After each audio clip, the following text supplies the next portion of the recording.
Today we are making Ghana butter bread. I'll tell you in the course of the video why there are many shapes. Welcome, and don't forget to subscribe if you've not done so already. I'll start by greasing my pans with cooking oil. You can use any greasing agent. It could be butter or margarine. From the bread video I posted, many people have reached out to me that they want to start bread making business and they don't know how to go about it. So in this video, I'm going to teach you the simplest way of making bread, either for your family or for sale. So my things are all greased now. Let's take a look at the ingredients. I have water, granulated coconut, non-dairy milk. The granulated coconut and the non-dairy, they are optional. And also margarine 500 grams, sugar, vanilla essence, flour, and nutmeg. Follow me to the mill. We are going to the mill because even if you are a beginner, when you go there, they are going to teach you for free. When I got to the mill, I told the man in charge that I want to make butter bread, but I don't know how to make it. And he said I should sit down. When he's done with what he's doing, he would attend to me. The flour was 2.5 kg. When I measured, it was 8.5 per the standard cup of measurement in Ghana. I got 8.5. So he scooped about half and then said that it will not be enough. So he added 2 cups to it. So making everything 10 cups. Then he made some salt solution. The salt is enough to taste. And then the sugar, he measured 1/4 cup. And then he added the salt solution to it in bits. In goes about half of the non-dairy, the nutmeg, and then he also added 1.5 teaspoons of yeast. Lastly, he added half of the vanilla essence and the margarine. About the coconut flakes, he said because I am new to the bread making, I should be basic with the ingredients, so he did not use that. In all, he used about 2 sachets of the water. I will leave all the ingredients and their corresponding measurements in the description area for your future reference. The good news is, from what I saw, even if you are making achomo or chips, you can still bring it here for the machine to stretch it for you. You will not have to use the rolling pin. All that you go and do from here is to cut it to your desirable shapes and sizes. But the quantity should not be less than the blue paint bucket, the flour. It shouldn't be less than the blue paint bucket. That is the minimum his machine can take. I don't know about other places.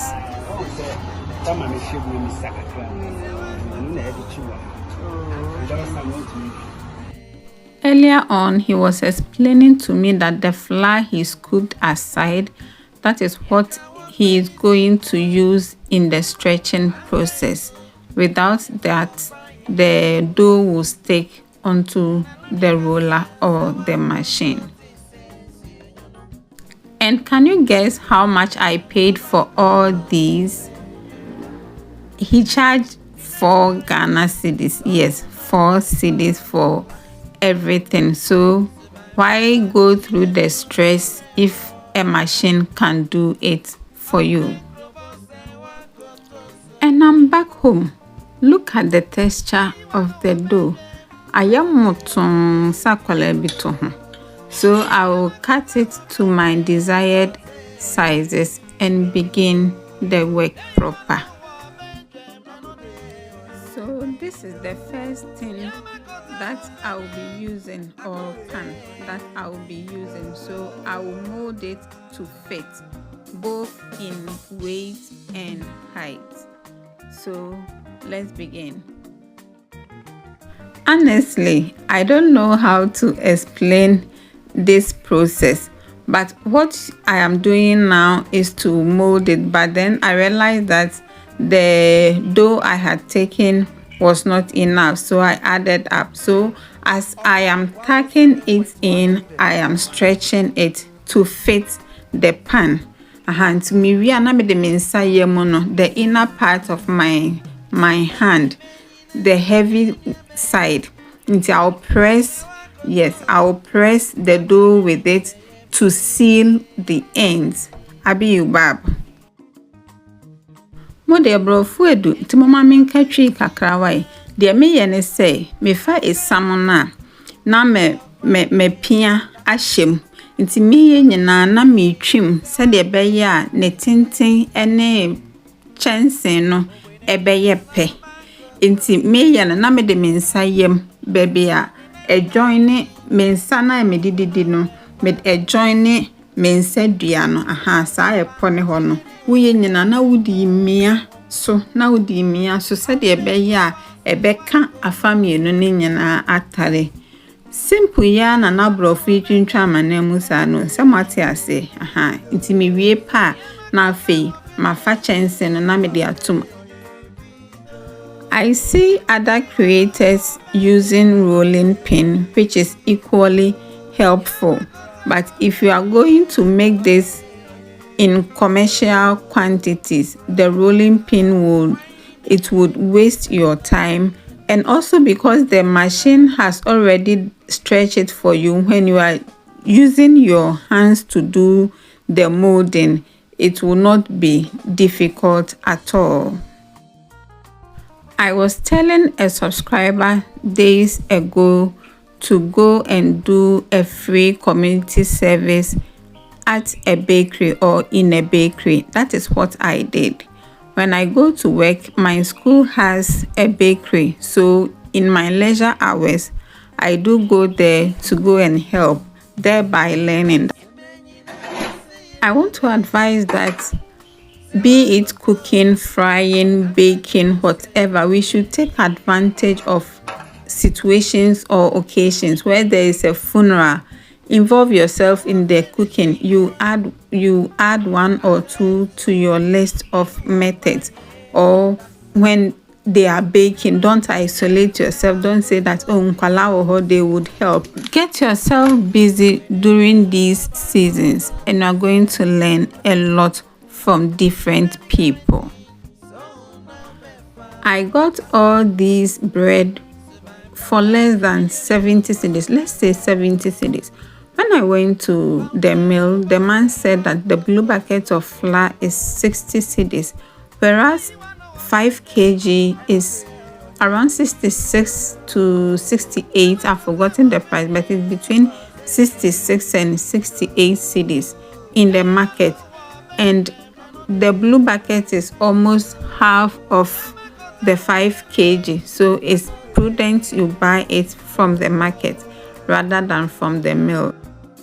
I then covered them with individual black polythene bags until they doubled in size. And my oven was preheated before I put the dough in. And look at the first two that came out. Look at the design. This looks like sugar bread. So what brings the difference? The difference between the sugar bread and butter is that butter bread is covered. So instead of it coming up like this, it would hit the ceiling, that is the cover, and get that mold or design. When you take them from the oven, do not leave them in the pans, or else the steam would wet the bread, so you have to lay it either on a rack or on a cloth. For me, this is worth doing again because in a month I spend more than 100 cedis on bread. Until I come your way with another video, my dear, remember to keep hope alive.